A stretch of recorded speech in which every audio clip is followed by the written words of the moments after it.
Hello, আসসালামু আলাইকুম all of my Facebook page followers. কেমন আছেন আপনারা? আশা করি সবাই ভালো আছেন।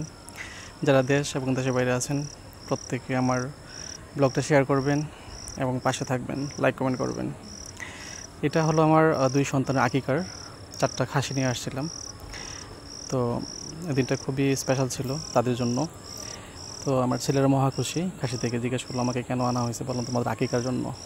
তো তখন ওরা বুঝতে শিখছে যে ছোটো সময় তো এটা তারা ফিল করতে পারতো না, বাট ওরা যখন বড় হয়ে গেছে তো এই মুহূর্তে ওদের এই আকিকাটা অনেক স্পেশাল ছিল ওদের জন্য। তো আমার আত্মীয় স্বজন যারা খুব ব্লাড রিলেটেড কাছে ছিল সবাইকে আমি ইনভাইট করি, তারা আসে। তাদের জন্য আমি দুপুরে খাবারের ব্যবস্থা করি, আর যারা আসতে পারে নাই তাদের বাসায় আমি র মিটটা পাঠিয়ে দিই। কারণ যেহেতু এটা আমার সন্তানের আকিকা, এখানে আত্মীয় স্বজন গরিব সবারই হক আছে। তো আমি তাদের বাসায় র মিটটা পাঠিয়ে দিই। তো এখানে দেখতে পাচ্ছেন যে আমি প্রফেশনাল কষা নিয়ে আসছিলাম। কাজটা আমরা নিজেও করতে পারতাম, বাট এটা করতে গেলে আমাদের অনেক কষ্ট হতো। তারা খুব প্রফেশনাল, তারা আমার যেটা সারাদিন লেগে যেত তারা 1 ঘন্টার মধ্যে 4টা খাসিকে কমপ্লিট করে দিয়েছে। এবং খাসিতে প্রবলেম হয়েছে যে প্রচুর লোম থাকে, যতই ফ্রেশ করে আপনি কাজ করবেন না কেন খাসির মধ্যে লোম থেকে যায়। বাট ওরা এতটাই প্রফেশনাল যে খাসি ফুললি ক্লিন ছিল, কোনো পশম ছিল না। তাদের কাজকর্মে আমি খুব খুশি হয়েছিলাম।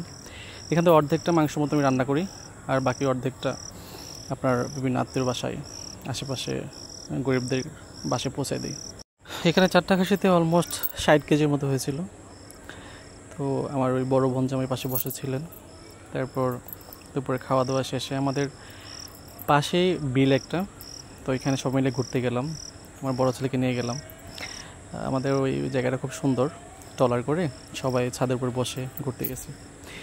তো ওর মা যেতে পারে নাই, ওর আম্মুকে মিস করতেছে, সেটাই সে ভিডিও কলের মাধ্যমে মাকে বলতেছে যে ওর আম্মুকে মিস করতেছে। তো এটাই ছিল আমার সন্তানদের আকিকার একটা ব্লগ, আপনাদের শেয়ার করলাম। তো আশা করি ভালো লাগছে। ইনশাল্লাহ আমার এই ব্লগের পাশে থাকবেন, পেজের পাশে থাকবেন, লাইক করবেন, ফলো করবেন এবং শেয়ার করে দেবেন। আবারও আপনাদেরকে নিয়ে নেক্সট কোনো ব্লগে হাজির হবো ইনশাল্লাহ। সেই পর্যন্ত ভালো থাকবেন। আল্লাহ হাফেজ, বাই।